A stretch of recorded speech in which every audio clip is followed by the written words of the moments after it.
Sou o desembargador Roberval Bellinati, primeiro vice-presidente do Tribunal de Justiça do Distrito Federal e dos Territórios.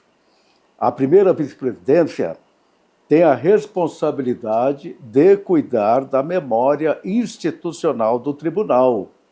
Temos o programa História Oral, que registra a história dos magistrados e dos servidores. Essa entrevista vai ficar disponível no canal do tribunal, no YouTube, e vai ser transcrita e vai ficar aqui no memorial, para o resto da vida. Hoje nós temos a honra de receber, para essa entrevista, a eminente juíza de direito, doutora Zoni de Siqueira Ferreira. A doutora Zoni é uma das maiores magistradas aqui do tribunal, uma magistrada querida, responsável, equilibrada, serena, séria, só tem requisitos de qualidade. Então, com muita alegria, nós recebemos a doutora Zoni para essa entrevista. A doutora Zoni nasceu no dia 8 de janeiro de 1961. Eu vou fazer aqui um resumo do seu currículo. Nasceu em Santa Bárbara do Sul, Rio Grande do Sul. Então, nós temos aqui uma gaúcha, é filha de Roberto Ferreira e Maria José de Siqueira Ferreira. A doutora Zoni graduou-se em 1986 em Direito pela Associação de Ensino Unificado do DF, a EUDF, uma grande faculdade que nós temos na capital da República. Iniciou sua trajetória profissional aos 14 anos de idade.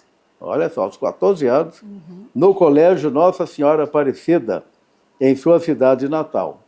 Posteriormente, trabalhou no Banco Real e, em seguida, no Banco Itaú, até ser admitida na Caixa Econômica Federal, onde permaneceu de 1981 a 1996. Então, nós temos aqui uma magistrada bancária, ex-bancária, exercendo também a advocacia nesse período. Então, veja bem que carreira bonita. Trabalhou em colégio, bancária, até chegar à magistratura. Em 1996, a doutora Zoni tomou posse no Tribunal de Justiça do Distrito Federal e dos Territórios, no cargo de juíza de direito substituta. Eu sou testemunha de sua posse. Eu estava na posse da doutora Zoni. Em 2003, tornou-se titular da 2ª Vara do Juizado Especial Criminal na circunscrição judiciária de Ceilândia. Exerceu a titularidade da 9ª Zona Eleitoral do DF e desempenhou funções de reconhecida relevância administrativa. A doutora Zoni foi diretora do Fórum de Ceilândia, o nome do Fórum de Ceilândia, José Manuel Coelho, entre 2009 e 2011, sendo reconduzida em 2012. E, posteriormente, foi diretora do Fórum Desembargadora Maria Tereza de Andrade Braga Aines, no Guará, entre 2020 e 2021. Atuou também como coordenadora do Centro Judiciário de Solução de Conflitos e de Cidadania, no Guará. Desde 2023, a doutora Zoni exerce suas funções como juíza titular da 3ª Vara de Órfãos e Sucessões de Brasília, reafirmando seu compromisso com a excelência jurídica e com o serviço público. Então, esse é um pequeno currículo da doutora Zoni. O currículo dela é muito extenso, apresento apenas uma síntese, um resumo, para nós conhecermos melhor essa grande magistrada aqui do Distrito Federal, a doutora Zoni de Siqueira Ferreira. Seja muito bem-vinda ao programa História Oral do nosso tribunal. Obrigada, desembargador. Agradeço as palavras, né, que foram dirigidas a mim. Eu nasci realmente no interior do Rio Grande do Sul, uma cidadezinha bem pequena, né, poucos habitantes, e uma cidade de pequenos agricultores. Tinham agricultores que tinham mais, outros menos, mas a gente não sentia essa diferença na cidade, né? Porque a maioria ou era parente ou era compadre, né? Então, as famílias eram numerosas, né? E todo mundo trabalhava, então era um ambiente... Santa Bárbara do Sul. É. Onde fica essa cidade? Perto de Porto Alegre? Não, ela fica no Planalto, mais perto de Cruz Alta, que era uma cidade, um município produtor de trigo, né? Naquela região, é muito produtora, porque é Planalto. E essa minha cidadezinha, na verdade, ela era uma pequena vila chamada Saldanha Marinho, e a cidadezinha pertencia ao município de Santa Bárbara do Sul, tanto que o hospital era em Santa Bárbara do Sul. Então, praticamente todo mundo se conhecia, né? E nesse ambiente, assim, que eu cresci, brincando no meio da natureza. Agora, você nasceu nessa cidade, Roberto, que você é filha de Roberto Ferreira e Maria José de Siqueira Ferreira, está aqui no seu currículo. Sim. O seu pai era lavrador, ele trabalhava com o quê? Meu pai era um pequeno produtor, pequeno né? Produtor. Pequeno produtor. Assim, eu não posso dizer que ele era grande produtor, porque ele plantava o suficiente para nossa família e o que sobrava ele vendia, né? Mas não era tanto assim. Então era... Mas ele vivia da lavoura, Vivia da lavoura. Era soja, milho, trigo. Teve uma época que se podia plantar trigo naquela região, porque acho que o governo financiava, né, essa produção. E você nasceu nessa cidade? Foi na propriedade rural ou foi na cidade? Na propriedade rural. Você nasceu... que tinha as Naquela várias... época era parteira, né? Ou foi médico? Não, no meu caso foi uma exceção que eu já fui para a cidade, nasci na cidade. Você nasceu na cidade. Porque já comecei... Mas os seus pais moravam lá no interior. Na propriedade rural. E aí poucas pessoas tinham carro, né? Mas assim, existia muita solidariedade naquela época, né? Então quem tinha carro, se tinha alguém que estava grávida, estava nascendo filho, precisava dessa atenção, imediatamente se pedia a esse vizinho, né? Porque as propriedades não eram muito longínquas uma das outras. Então, é como eu lhe disse, ou era parente ou era compadre. Cidade né? pequena. É cidade pequena, então todo mundo se conhecia. Você lembra a população dessa cidade? Olha, hoje deve ter... Diz que tem mais eleitores do que pessoas, né? Então, tem em torno de 1.500 pessoas, mas diz que tem 2.000 eleitores. Os eleitores são saudosistas e querem voltar para votar lá. Então, é uma região pequena.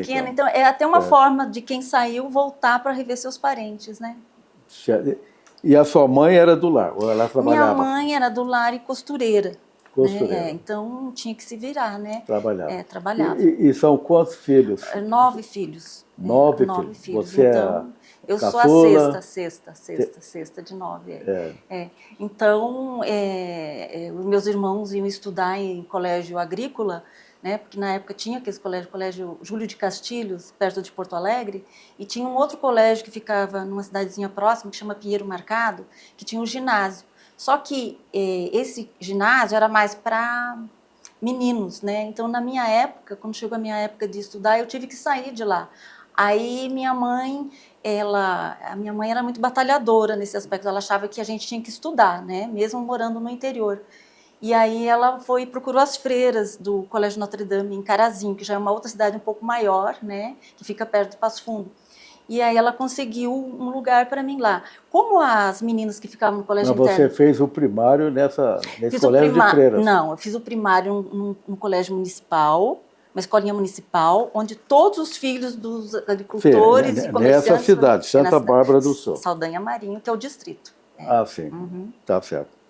E daí você foi estudar Não, daí quando eu terminei o primário... Né? Seria o ginásio naquela época, né? Tinha que fazer admissão ao ginásio, mas quando chegou a minha vez não tinha mais admissão ao ginásio. E aí a minha mãe conseguiu uma vaga para mim nesse colégio interno em Carazinho.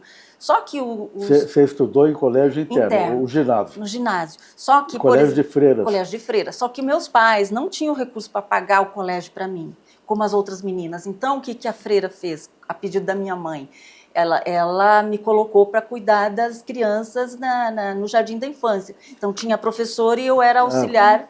Aqui no seu currículo, você começou a trabalhar com 14 anos. Então, você já cuidava das crianças lá do colégio. Sim. Estudava lá, tinha bolsa. Estudava de manhã. Para recompensar, trabalhava cuidando das crianças. Isso, de manhã. Levantava cedinho, né? 6 horas a irmã já entrava no nosso dormitório, já rezando, né? A gente já começava com uma oração, 6 horas da manhã, e a gente já eu ajudava a fazer o café das freiras, né? Eu era uma menina pequena ainda. Parabéns. E fazia o café e dava conta, e naquele tempo tinha um fogão a lenha e enorme. Feliz, né? Feliz, muito feliz, porque era um É. ensino de qualidade. E, por incrível que pareça, eu me destacava na escola. E depois as freiras, que também tinham que estudar, algumas, né, elas me pediam para dar aula de matemática, porque eu era bem aplicada. Então, eu agarrei essa chance, né, de estudar num colégio Cuidava bom. das crianças e dava aula de matemática para as crianças. Beleza. Para uma freira desembargadora, eu dava aula para ela. Ela me tirava do serviço e às vezes vinha me ensinar matemática. Então, eu agradeço muito, porque foi um período que eu digo que eu sou um pouco resultado dessa formação junto com as freiras. Que bom. E você morou nesse colégio quanto tempo? Eu morei até eu chegar no primeiro ano do ensino médio, né? Eu fiquei lá. Científico na época, Científico na época, né? E aí... Era primário, ginásio e científico. Daí, o primeiro ano eu fiquei ainda. Aí depois eu arrumei um emprego fora, e daí eu fui morar com uma irmã minha, que já era mais velha, né? E aí nós fomos morar juntas, e eu trabalhava... Sua irmã foi morar... Onde que você veio morar? Em Carazinho ainda. Era em Carazinho. Carazinho, onde tinha o Colégio Notre Dame. Né? Você saiu do colégio, foi morar com a irmã, e foi trabalhar fora. E daí fui trabalhar trabalhar em banco? Em banco. Trabalhei primeiro na Casa Genta, que era uma casa de vidros, que vendia vidros, mas eu não trabalhei vendendo, não. Trabalhava no escritório. E depois eu fiquei sabendo que o Banco Real estava admitindo funcionários, aí eu fui atrás do Banco Real. Aí entrei no Banco Real. Aí gostei, porque no Banco Real me sobrava mais tempo, porque a gente não trabalhava no sábado, né? E a carga horária era de 6 horas no banco. Então, sobrava mais tempo para eu estudar. Então, aí eu podia me aplicar mais. Eu ainda estava no ensino científico. Aí depois eu soube que no Banco Itaú estava fazendo uma seleção, e o Banco Itaú pagava hora extra. Aí eu corri lá no Banco Itaú e pedi para fazer uma seleção. Aí o gerente gostou, né? Eu saí do Banco Real num dia, no outro dia eu estava no Banco Itaú, e alguns clientes falavam assim, mas nossa, ontem você estava no Banco Real, você já está no Itaú? Eu falei, não dá para perder tempo não, porque eu preciso do meu salário. Preciso do meu salário. E aí, nessa época, já estava terminando o ensino o científico, né? Aí eu fui fazer vestibular. Aí o vestibular, por exemplo, em Carazinho, era uma cidade média, mas não tinha faculdade. Faculdade de Direito. Não tinha faculdade nenhuma, desembargador. Aí tinha em Passo Fundo, que tem uma universidade católica lá, que chama UPF. Aí eu fui fazer vestibular. Aí, como eu só me restava o que tinha, não podia ser integral, né? Porque como eu tinha que trabalhar, não poderia ser integral, teria que ser à noite. Aí eu optei por administração de empresa. Aí eu saía a primeira faculdade, administração de empresa. Passo Fundo? Passo Fundo. Na Universidade Católica. Nessa Universidade Católica. Aí o que eu fiz? Naquela época tinha o crédito educativo. Aí eu me candidatei e fui selecionada. Aí meu pai tinha que mandar uma declaração de pequeno produtor rural, né? Aí na minha cidadezinha lá, quando ficaram sabendo que eu estava fazendo faculdade, foi uma comemoração, né? Porque das primeiras, né, das filhas lá dos agricultores fazendo sucesso nos estudos. E aí eu falei assim, acho que a administração não vai dar certo para mim. Eu já estava no Itaú. Eu falei, eu acho que eu vou mudar, vou fazer vestibular para direito. Porque administração, minha família não tem empresa. Nós não temos uma tendência, assim, nós não temos essa coisa de empresário na nossa família. O máximo que a gente tem é de conhecer a agricultura, né? E aí eu falei, não vai dar certo, eu vou ser eternamente empregada. E tinha mais a questão de ser mulher ainda, né? E tão jovem. Aí eu falei, eu vou mudar para direito. E aí eu fiz vestibular, era à noite, só que tinha o curso em Passo Fundo de direito. A maioria dos estudantes eram do sexo masculino. E eu me lembro que eu tinha ido ao banco, tinha ido ao cartório para dar uma baixa num protesto de um cliente que tinha pago a dívida. Aí eu cheguei lá no cartório e falei, olha, a rádio está dando o resultado do vestibular de direito, porque era um acontecimento, né? E aí, quando eu voltei para o banco, o gerente me chamou lá. Olha, nós temos aqui uma funcionária que passou no vestibular de direito. Para direito. E o filho do granjeiro, que lá no sul a gente chama pessoa que tem muita terra e planta muito, a gente chama lá de granjeiro. Para cá a gente chama de fazendeiro, né? A gente chama de granjeiro. E o granjeiro estava lá na mesa conversando com o gerente. E o filho do granjeiro não tinha passado no vestibular do direito. E eu tinha passado. Aí, então o gerente, nossa, elogiou, fez uma festa, né? E aí calhou que a subgerente do banco, eles tinham sido promovidos para Passo Fundo, que é uma cidade maior. Ela me convidou, vamos para Passo Fundo, trabalhar no banco lá em Passo Fundo? Eu falei, minha irmã não morava mais lá em Carazinho, né? Eu falei, eu tô sozinha mesmo aqui. Eu falei, eu vou. Aí em Passo Fundo eu fui para trabalhar no banco também e morar numa pensão daí. E aí comecei a fazer direito. Fez a faculdade lá? Aí eu fiz. Em Passo Fundo, direito. Em Passo Fundo, direito. E aí, 81 veio o concurso da Caixa Econômica Federal, 80. Você concluiu a faculdade em Passo Fundo? Não, eu primeiro veio o concurso da Caixa Econômica Federal, de escriturário. Aí eu falei, eu vou fazer esse concurso. Eu ainda fazia a faculdade de Direito. Eu estou vendo aqui, você concluiu, foi na UDF, né? Mas aí eu vim transferida em 84, desembargador, para Brasília. Por quê? Porque em 84, daí eu casei em janeiro, engravidei, eu acho que lá por março, abril. Você casou onde? Lá em Passo Fundo? Casei em Passo Fundo. Engravidei, e aí o meu marido era funcionário da Caixa, ele pediu transferência para Brasília. E aí, no mesmo ano que eu casei, eu engravidei e fui transferida para Brasília. Olha só. Aí cheguei aqui em Brasília. Terra da Esperança. Terra da Esperança. Mas eu não conhecia nada de Brasília. A ideia que eu tinha de Brasília... Então você chegou em que ano aqui? 80? Eu cheguei em agosto de 84. Agosto de 84. Muito bem. E eu não conhecia nada. O que eu conhecia de Brasília, aqui era um outro mundo, né? Outro país. Totalmente diferente. Totalmente diferente do interior. Totalmente diferente. E na Caixa, por exemplo, eu trabalhei na Caixa da Passo Fundo. Quando eu saí do Itaú, eu fui para a Caixa, né? Em seguida. E trabalhei na Caixa lá, né? Até eu me casar em 84. De 81 a 84 eu fiquei em Passo Fundo, trabalhando na Caixa. E aqui, o povo muito acolhedor, eu me senti muito acolhida, ao mesmo tempo que eu fiquei um pouco apavorada, porque eu estava longe dos amigos, grávida, tendo que transferir minha faculdade, que eu não tinha terminado. A família. A família, um casamento, né, que era uma novidade também para mim naquela época, né, tudo era novo. E só que daí aqui eu fui trabalhar numa área que era de benefícios da Caixa. E as colegas muito acolhedoras, muito diferentes, porque quando você trabalha em agência, tem muita competição. Né? Quem fez mais, quem conseguiu mais. Eu trabalhava na área de captação, quem conseguiu mais cliente. Né? Então era aquele meio que ali uma concorrência o tempo inteiro. Né? Só que aqui não, eu fui trabalhar numa área de benefício, uma área mais tranquila, mais acolhedora. As pessoas em Brasília na época eram muito acolhedoras e eu fui morar num prédio que era destinado a funcionários da Caixa.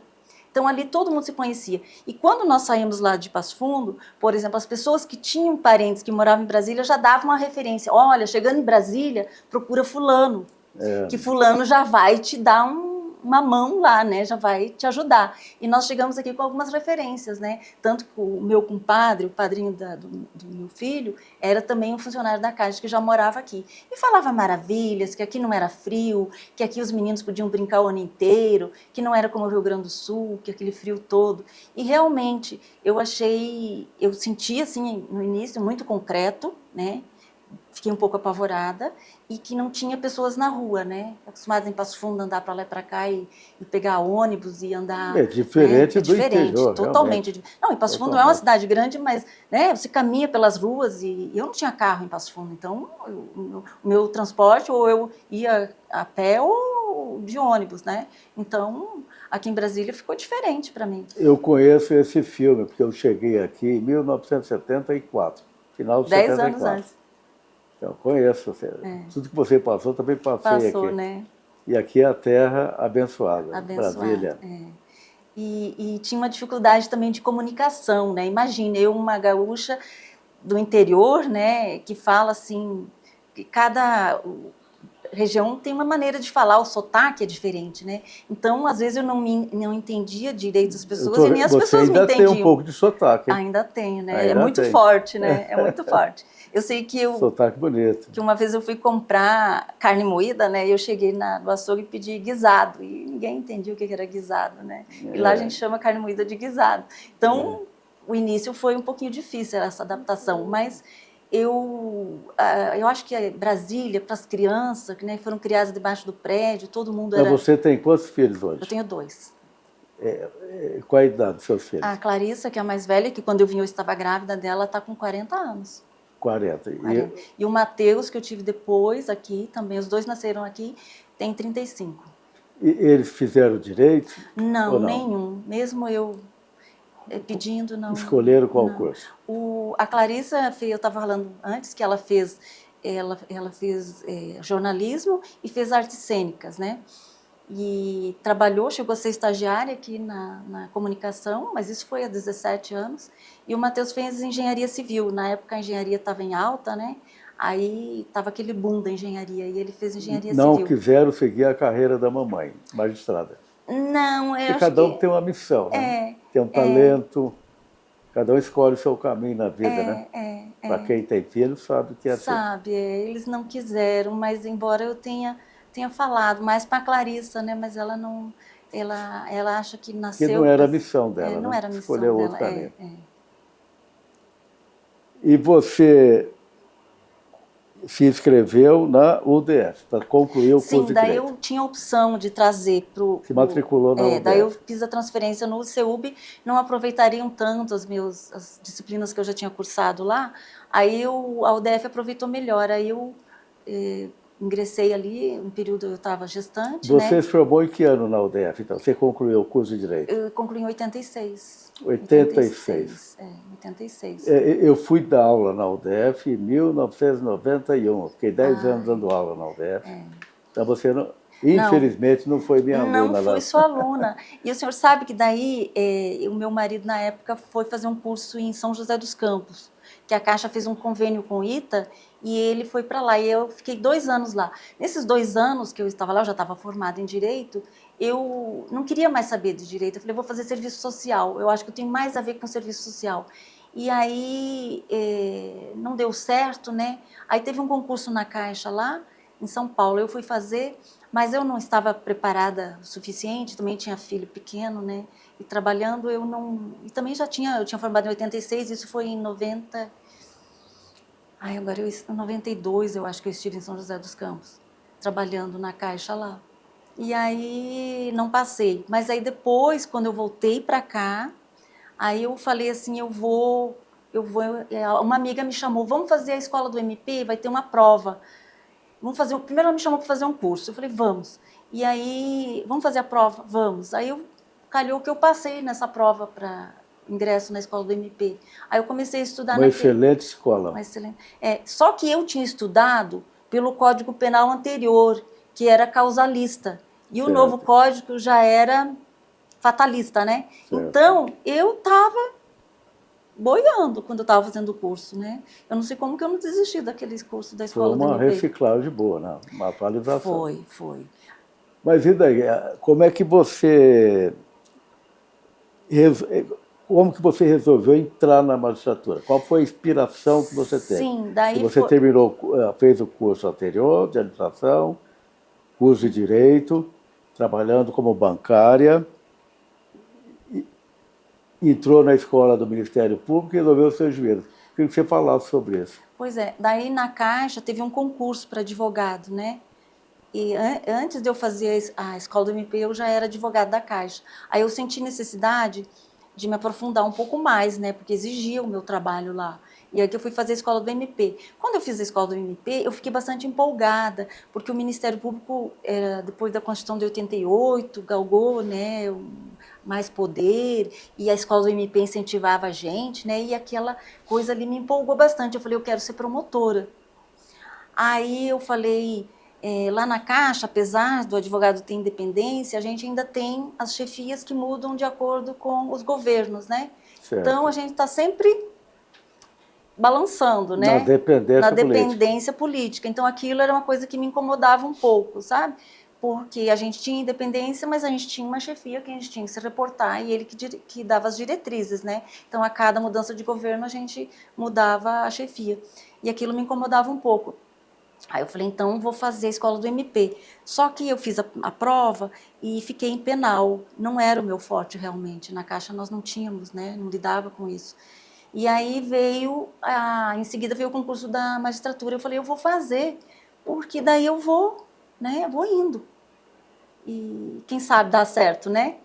E aí foi indo, que eu me dediquei, fui estudando e deu certo.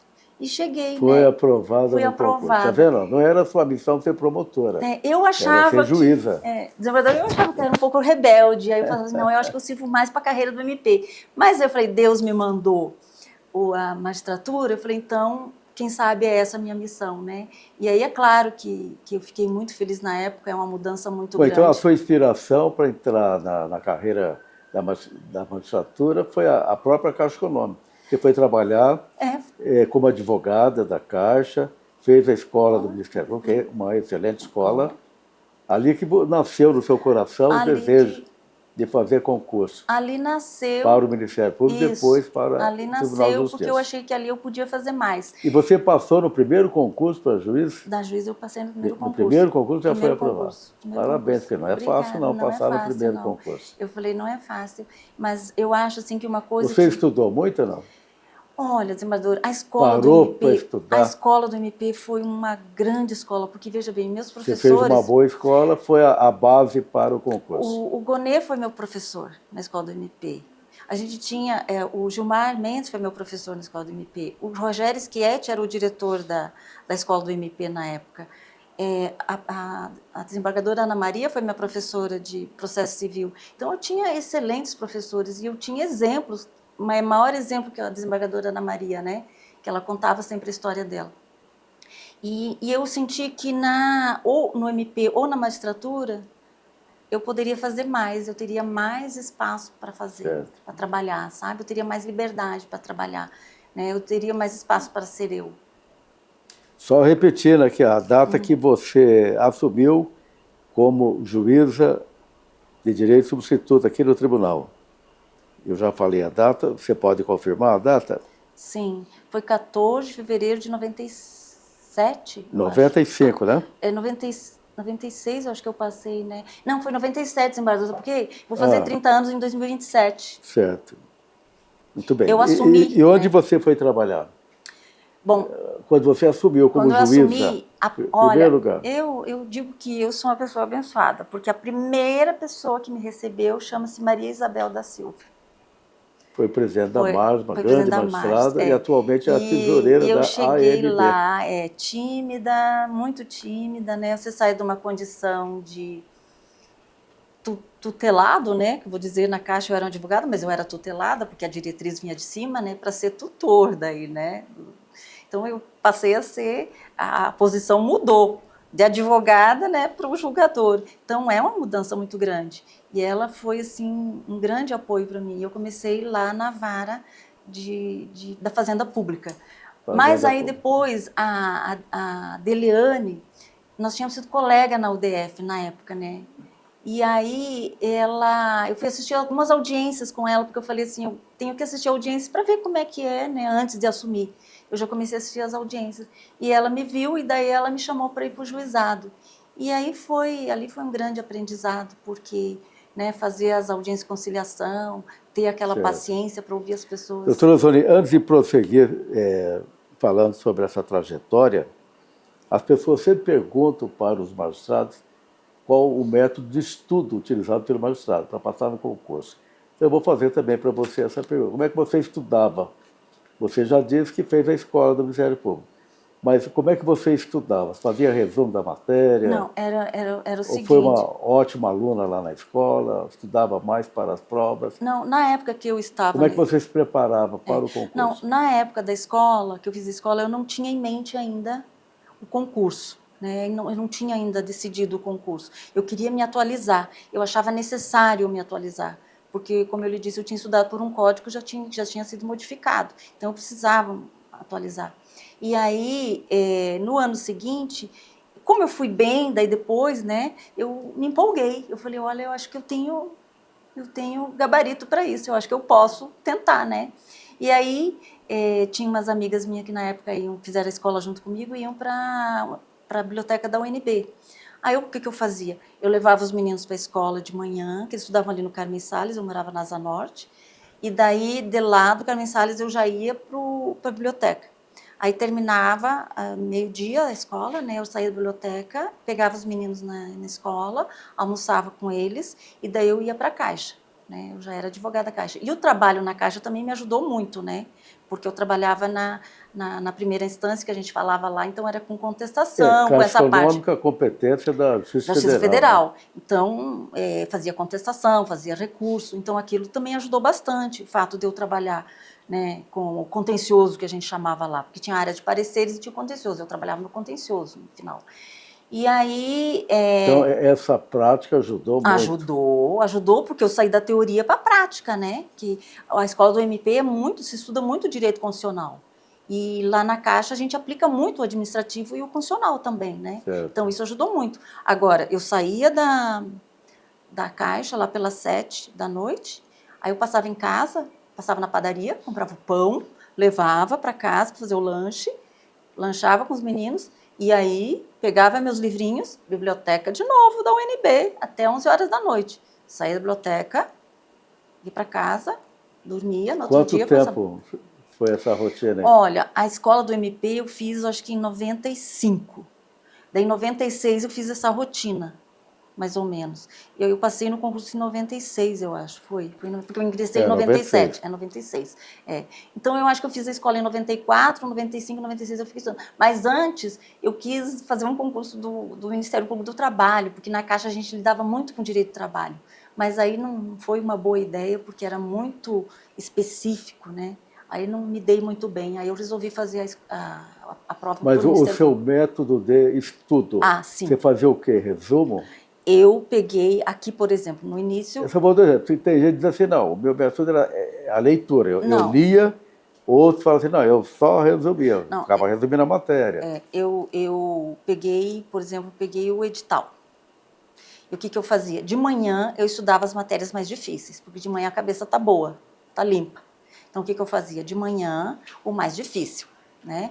Cansava um pouco, ia para os exercícios, que também não dá para ficar só lendo, né? Ia fazendo um resuminho no caderno, né? Então, fazia o resumo. Fazia um resuminho. Tá vendo? O resumo eu também estava fazendo o resumo. Aí, à noite, eu pegava as matérias mais fáceis, né? Que eu achava, assim, que, para mim, mais difícil na época era penal e processo civil. E à noite eu deixava constitucional, que eu gostava, porque a escola do MP, a base da escola do MP é o direito constitucional. A gente estuda muito lá. E aí, final de semana, eu também ia à biblioteca. Mas aí, por exemplo, eu tinha uma menina que me ajudava lá em casa com os meninos, ela ficava domingo de manhã, e aí domingo a gente ia almoçar junto.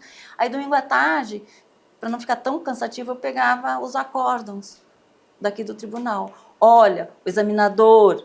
acorda, a gente saía catando, todo mundo se ajudava. Eu tenho uma acórdão assim. Saber a opinião do tribunal, né? Dos colegas. Sim. Que iam fazer a prova. Sim, a do gente concurso. pegava e uma que tinha um material, a gente tirava xerox de todo aquele caderno da pessoa, dos acórdãos. Então, domingo, eu ficava mais nos acórdãos, porque era uma leitura mais fácil de fazer. Certo. Muito bem, deu certo, né? Deu certo, deu então, certo. Fica aí o exemplo da doutora Zoni, seu método de estudo que funcionou. Funcionou. E funciona para todo mundo. Sim. Quando eu ia para a UNB à noite, era na hora da Voz do Brasil. Então, eu assistia a Voz do Brasil, que já tinha notícias do judiciário. Então, ali a gente já tinha uma ideia.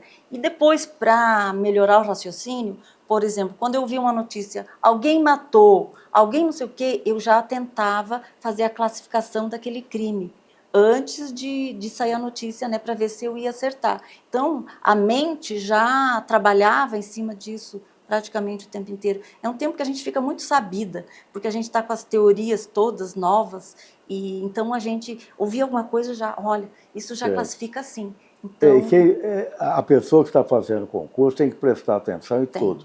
Por exemplo, numa prova de sentença, eu me lembro que o desembargador colocou 4 réus na prova de sentença penal.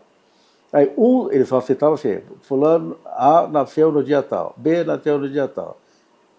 Ao conferir a data de nascimento, um deles era menor de idade. Exatamente. E muita gente fez a conta errada. E aí a pena... Esse daqui tem 18 anos, outro 19, outro 21, outro 30. Aí muitos condenaram não observando a data de nascimento. Mas era uma pegadinha. Era uma pegadinha. Então, para quem está fazendo concurso, tem que prestar atenção nos detalhes. Muita atenção, Porque você não pode condenar um menor de 18 anos. Né? Exatamente. Você tem que encaminhar o processo em relação a ele, os autos, para a vara competente, que é a vara da infância e juventude. mas era essa coisa do estudo, tem que estar antenado. É 24 horas por dia, desembargador, tem que estar antenado. É verdade. Tem que viver o direito, viver, que eu digo assim, é trazer ele para o seu dia a dia, porque na hora da prova, se você não exercitar, embanana tudo, porque é tudo muito subjetivo, principalmente no direito penal, né? Então, você tem que treinar. Isso O treino mesmo. é importante. Então, a Maria Isabel foi uma grande acolhedora. Aqui você foi trabalhar na vara da Fazenda Pública e depois na vara da Fazenda. Depois a doutora Deliane me chamou para ir para o juizado, trabalhar no juizado aqui. Você lembra qual juizado? O juizado civil. Civil. E depois surgiu uma vaga em Taguatinga. Daí ela era a coordenadora, né? Daí ela falou assim, tá precisando de alguém de manhã em Taguatinga. Mas para mim foi maravilhoso, porque de manhã os meninos iam para a escola. Eu fiquei um bom tempo em Taguatinga. Então, Taguatinga, assim, uma cidade que eu gostei de trabalhar, porque é uma cidade que as pessoas têm um poder aquisitivo bom, né? Então, é fácil de fazer acordos em Taguatinga. Né? Diferentemente de Ceilândia, onde eu fiquei 10 anos depois, que os recursos são mais parcos, né? Então é mais difícil de a gente conseguir um acordo. E você ficou quanto tempo como juíza substituta? Eu fiquei de 97 até 2006, eu acho, ou 2003. Eu acho que foi uns 5 ou 6 anos. 5, 6 anos. 5 ou 6 até anos. ser nomeado como juíza titular. E qual foi essa vara como juíza titular? Foi a vara, o Juizado Especial Criminal de Ceilândia, que na época atendia também a usuários de droga, né? Então era uma vara assim, que tinha muito processo, esse juizado. E qual criminal. Era o crime que mais aparecia lá na época?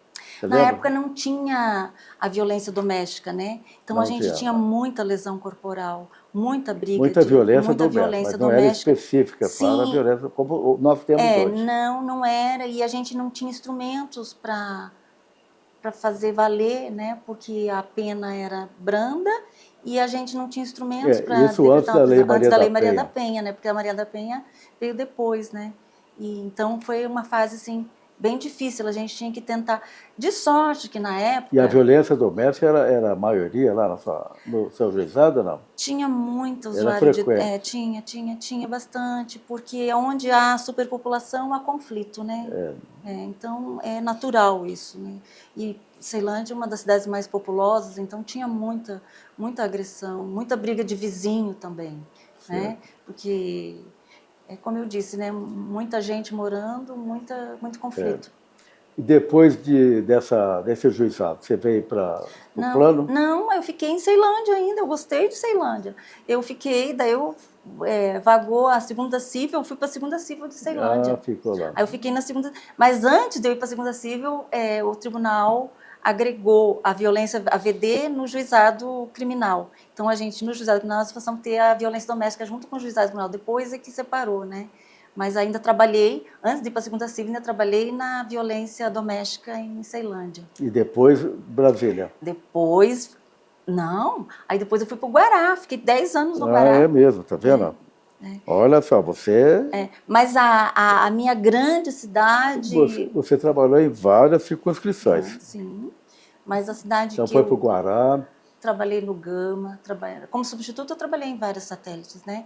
Mas a Ceilândia foi onde eu fiquei mais tempo e talvez onde eu mais tenha me envolvido com a população, né? De um modo assim que, como eu fui diretora de fórum, a gente costumava fazer visitas às instituições colaboradoras, na época que recebiam os donativos, né? As transações penais, então a gente acaba conhecendo mais.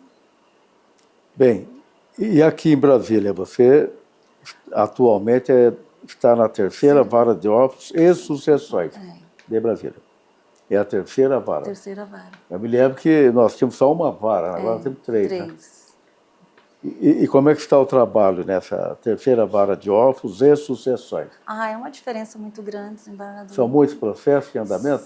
Não são tantos processos, eles são mais trabalhosos, digamos assim, mas eles não exigem tanto mentalmente da gente, né? Você sair de uma vara de violência doméstica como eu saí do Guará, né? Era uma vara única no Guará, com juizado criminal. E com crimes contra a criança, crimes de violência contra a criança, contra idosos, contra as mulheres. Então, eu chegava em casa exausta. Hoje é diferente. Não, e sem contar as audiências, né? Que tem uma audiência atrás da outra. Agora aqui eu não faço Não é poucas fácil audiências. trabalhar com a violência. Eu já trabalhei Não é muito com a fácil, não é violência fácil, não. e eu costumo falar isso publicamente. Os juízes sofrem com esse trabalho. Eu costumo dizer que é como se você... Nenhum juiz é insensível de julgar um processo de violência doméstica ou um crime contra a criança e ficar indiferente. A gente sofre muito. Sofre e leva isso. Infelizmente, essa violência é uma realidade. Infelizmente. E a gente... violência na família, na vizinhança, na própria sociedade. É geral, não tem classe social. Eu costumo dizer que a violência doméstica não tem classe social. Claro que é onde tem mais dificuldade, tem mais violência, como é onde falta dinheiro, né? Falta a vara tudo. de família é difícil, não é fácil. Eu trabalhei mais de um ano em vara de família, é uma vara complexa. Né? Você acaba sofrendo muito ali, com os problemas das famílias. Sim. Eu, particularmente, acho família mais difícil que a violência doméstica. Porque na violência doméstica a gente ainda tem um instrumento que a parte tem o medo, né? Então, você tem um instrumento na VD, por exemplo, da prisão, da desobediência, né? A lei da Maria da Penha trouxe muitos instrumentos para o juiz poder aplicar e defender a mulher. Mas na família não tem isso, né? Então, quando desagrega, você tem que tentar agregar. E é difícil agregar o que está desagregado. Mas, doutora Zoni, somando aqui, são quantos anos de magistratura? Estou indo para 28 anos. 28 anos. Nesse período de 28 anos, você tem algum fato assim que você gostaria de falar ou não? Que mexeu com o seu coração, algum processo, algum crime? Vários. Alguma ocorrência que até hoje você fica com a cabeça ali pensando? Várias coisas, mas eu acho assim, a lição que o jurisdicionado traz para a gente é muito grande. Por exemplo, eu não tinha ideia da grandeza dessa população brasileira, né? Eu conhecia só o Rio Grande do Sul, eu achava que o mundo era só o gaúcho. E aqui eu conhecia o ser humano brasileiro, né? De todas as regiões, e conhecia um pouquinho mais do Brasil. Então a gente pode ver as diferenças e o tanto que o povo é simples e grandioso, amoroso, inclusive. E eu me lembro de um fato que até hoje me vem à minha mente, que era o agressor e a vítima, né, de um caso lá em Ceilândia, e o agressor era um carroceiro. E aí eles chegaram atrasados na audiência, aí chegaram junto, assim, morrendo de vergonha, pedindo desculpa, né, porque o povo simples, ele confia muito na justiça. E aí eu falei, os dois atrasados ao mesmo tempo? Não, é que a gente veio junto. Eu falei, mas não estavam de mal? Né? Ele não, eu não tinha, a vítima falou, eu não tinha com quem vir, era uma senhora, e ele é carroceiro, e aí eu pedi uma carona na carroça dele, e o centro de Ceilândia estava muito movimentado, e aí a carroça não andava, por isso que a gente atrasou, mas a gente veio junto na mesma carroça. Eu falei, mas então não tem mais o que fazer aqui, né? Porque então já resolveu, né? Já fizeram as pazes antes de chegar. Mas eu digo assim, o respeito que essas pessoas sempre têm pela justiça, eles, sabe, eles confiam na justiça, eles querem ver o juiz ali presente, eles querem poder ser escutado. É o último recurso de quem está numa situação de conflito, né? E desembargador, a justiça tem que resolver o problema. E tem uma história que eu gostaria de contar, que eu fiquei muito impactada, que eu estava na minha manicure, né, e eu costumo ouvir muitas pessoas. E a manicure falou para mim, eu tenho uma audiência que o meu ex-marido pediu a revisão dos alimentos e ele quer tirar o meu plano de saúde. E eu estou morrendo de medo, não estou dormindo. E a senhora conhece o juiz? Eu falei, depende, quem é o juiz? José Dávila, José Carlos Dávila, né? Que era da vara de família. Sim. Já nosso saudoso, né? E aí eu falei, não, eu já fiz quando eu entrei na magistratura, o primeiro ano que eu trabalhei com eleitoral, ele era o meu juiz que coordenava. Eu falei, ele foi super atencioso comigo, né? Porque eu estava começando, atencioso, educadíssimo. Eu falei, olha, fique tranquila que você vai estar com um juiz muito atencioso. Aí passou, né? Eu voltei, aí eu falei, e aí, como é que foi a audiência? Ela falou, nem sabe O juiz maravilhoso. Eu falei, o que foi? Eu pedi para ele 1 minuto, se ele podia me ouvir. Ele falou, a senhora tem todo o tempo do mundo para a senhora falar. Como é importante trabalhar bem. Como é importante ouvir as pessoas, né, desembargador, né? E aí ela disse que ali o mundo dela se abriu, né? Porque ela se sentiu acolhida. E aí ele falou, não, e aí resolveu, não, ele suspendeu a audiência para que o meu ex traga 3 orçamentos de plano de saúde, mas ele não vai me deixar sem o plano de saúde. Eu falei, tá vendo? Tem que confiar na justiça, né? Então, assim, as pessoas, elas trazem esse feedback, né? Como eu fui bem atendida, como eu me senti bem, né? E isso, assim, é uma gratificação para a gente que trabalha com isso. Eu participei de um evento com crianças há poucos dias aqui no tribunal. E nesse evento, as crianças faziam perguntas para Sim. 2 desembargadores, para mim e para o presidente Valdir Leôncio. Eu como vice-presidente e o Valdir como presidente. Aí as crianças perguntaram para mim, desembargador, qual foi a sua decisão mais bacana, com essa expressão, bacana, sim, e a pior decisão? Ele falou, olha, é difícil falar qual foi a mais bacana e a mais difícil. Que a decisão do juiz, bacana na linguagem das crianças, é aquela que ele resolve o problema, o conflito, pacifica a sociedade, declara o direito para quem está sendo injustiçado. É uma decisão bacana, repetindo a expressão, bacana. Agora, a pior decisão é a decisão errada. Se o juiz cometer um erro, ele vai ficar com a cabeça quente. Então, vamos dizer que a boa decisão é aquela que corrige, é aquela que declara o direito, que resolve os problemas das pessoas. Você concorda com essa resposta? Concordo, essa sua resposta é maravilhosa, porque sempre a gente vai desagradar um lado, né? Mas se ouvir, colher a prova, né, com atenção, a pessoa puder falar, ela vai aceitar melhor a decisão, ainda que seja para ela, né, desagradável, mas ela sentiu que ela pôde ser ouvida, né? E o que o senhor falou é exatamente isso. Isso aí. Né? Doutora Osani, você ainda é jovem, ainda tem muito tempo aqui no tribunal. Não tenho tanta certeza. Qual a sua expectativa daqui para frente? Olha, Ser desembargadora? Como é que está na lista de atividades? Não, eu sou jovem, porém, como é que diz? Já estaria dentro da melhor idade, né? Mas eu acho que temos Até os 75 ainda falta muito, hein? Mas eu tenho alguns projetos para mim, né, pessoais, que eu gostaria de fazer ainda, né? Eu acho que, como diz, como é que diz aquela da religião lá? Muitos são os operários, poucos os convidados. Sim. A messe é grande, mas são poucos os operários. Temos muito a fazer, mas são poucos os operários. Então, eu acho que eu poderia fazer alguma... Palavra de Jesus. Eu poderia fazer alguma coisa nesse sentido, sabe? Eu sou muito grata à cidade de Ceilândia, porque foi onde eu comecei e onde eu aprendi a ser juíza, né? Porque ali eu, como diz tudo... Esses dias eu estava falando com uma amiga minha, com a Delma, né? Eu falei assim, Delma, o Caetano Veloso disse que a Bahia deu régua e compasso para ele. Eu falei, quem me deu régua e compasso foi a Ceilândia, porque eu aprendi muito lá, sabe? Com aquela superpopulação, com as pessoas e com aquela simplicidade das pessoas, ia trabalhar com o jurisdicionado. E também, como eu participei daquele projeto Cidadania e Justiça se Aprende na Escola, eu pude ir às escolas, né? Então, tem muito trabalho para fazer. Eu acho que nós temos que contribuir. Certo. Mas um projeto específico, qual é o seu sonho aqui? Não, aqui... Continuar o seu trabalho, mas um sonho assim, que está lá no fundo do coração. Ser desembargadora. Não, desembargadora, não. Eu acho que eu não vou até lá. Mas falta muito tempo para você chegar ao tribunal como desembargadora? Falta, você já parou para pensar nesse tempo, não?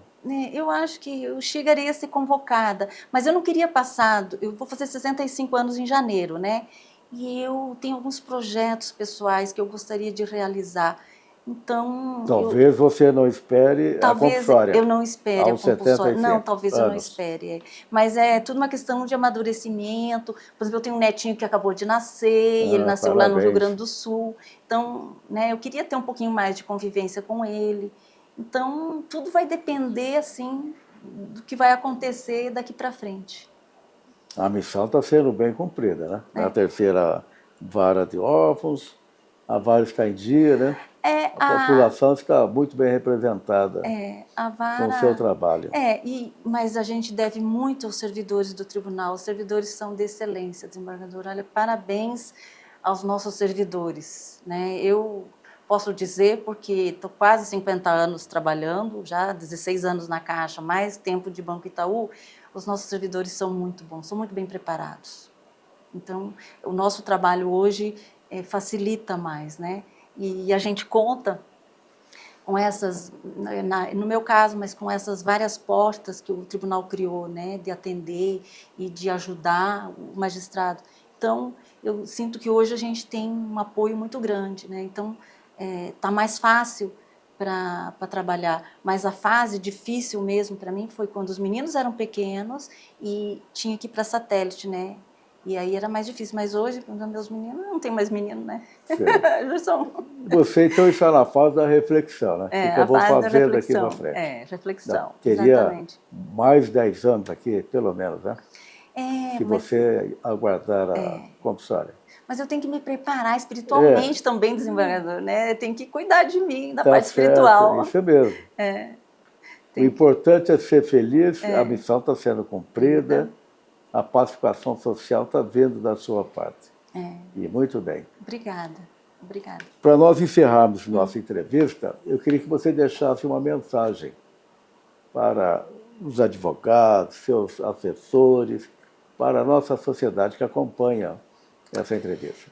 Eu acho que a gente vive num mundo de muita informação, mas a gente não pode esquecer da simplicidade, né? Isso é muito importante. E não podemos esquecer que a nossa missão como magistrado é ouvir as pessoas. Se a gente não ouvir as pessoas, se não olhar para a pessoa, né, não conhecer o lugar onde você trabalha, não conhecer a cultura daquele local, a gente não vai estar próximo do jurisdicionado, né? Então, eu acho importante essa oitiva, e essa oitiva é na primeira instância e é necessária, e eu acho que a oitiva presencial é muito necessária, sabe?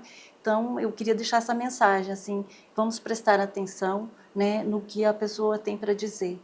Tomar cuidado com a inteligência artificial também. Sim, e com as redes sociais também. A inteligência artificial, né, porque não pode substituir o sentimento humano. Né? Não pode, nunca vai substituir. É aquilo que eu contei da história da manicure, né?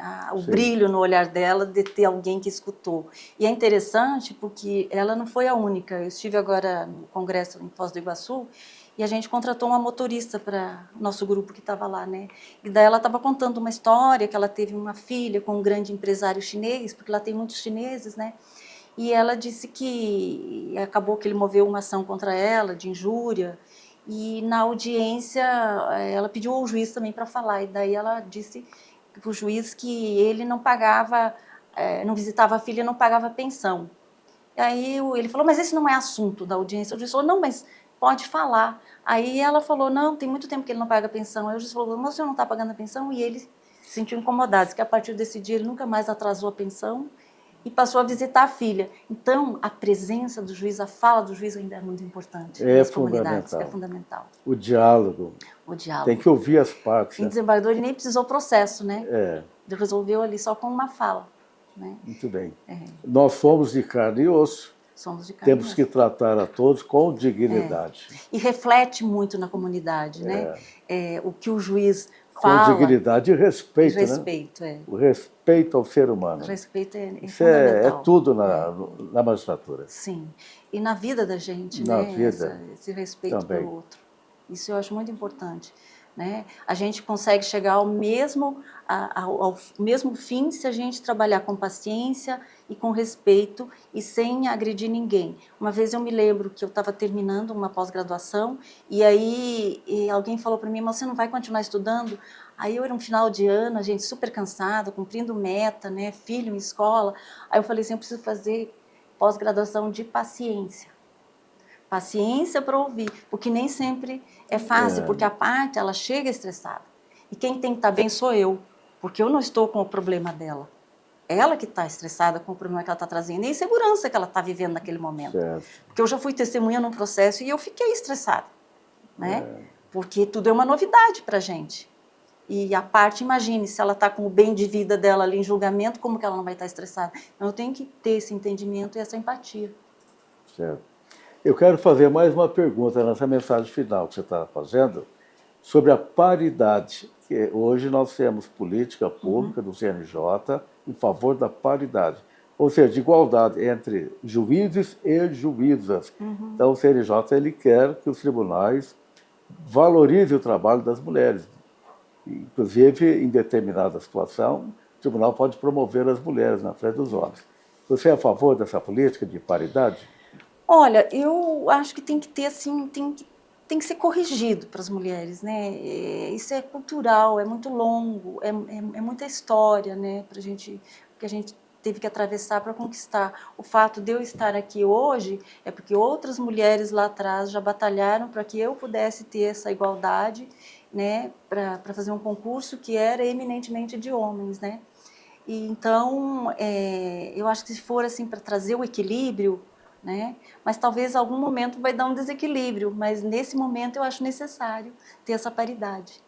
Mas também quero dizer que as mulheres estão galgando mais postos, né? Através de concursos. Então nós temos mais mulheres hoje à frente, mas eu acho que ainda tem que dar uma melhorada, ainda temos que avançar um pouco mais. Eu fiz essa pergunta porque algumas mulheres magistradas são contra a paridade.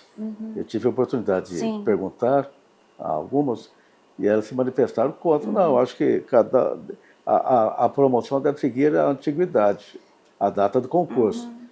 Então você já é a favor da paridade. Eu sou a favor, mas aquilo que eu disse. Política. Dessa política. Pode ser que em algum momento tenha mais mulheres que homens. Eu não sei se eu vou estar aqui para ver isso, né? Mas nesse momento talvez seja necessário, né? Como eu lhe disse, a gente vem tentando acompanhar. Mas eu acho que na magistratura... porque são muito mais homens magistrados exatamente, do que mas mulheres. eu acho que os últimos concursos já deu mais uma equilibrada, né? Eu acho que nós já estamos meio que equilibrando. Mas eu acho que na magistratura a gente ainda tem mais essa igualdade. Nos outros postos é mais difícil. Por exemplo, na política a gente tem poucas mulheres, né? A representatividade das mulheres ainda é muito pequena. Mas eu acho que a gente está caminhando bem, a gente está avançando. E eu me sinto assim muito grata a essas outras mulheres que lá atrás batalharam para que eu pudesse hoje estar aqui exercendo, conversando com o senhor. E está assim um momento muito gratificante, né, de poder ter essa conversa. Agradeço à doutora Zonilde Siqueira Ferreira por essa belíssima entrevista.